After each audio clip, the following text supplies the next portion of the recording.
Hi, let's change animation speed on iPhone 16e. First thing we need to do is to open settings. Now you would want to scroll down to find accessibility section, and after that in this list pick touch setting.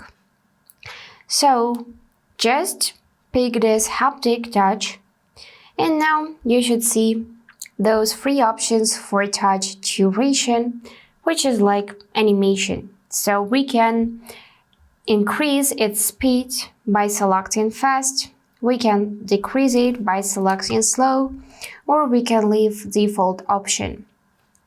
And then you can also touch and hold this image to complete touch duration test. So this is default option. This is speed for default option. Let's check slow and fast.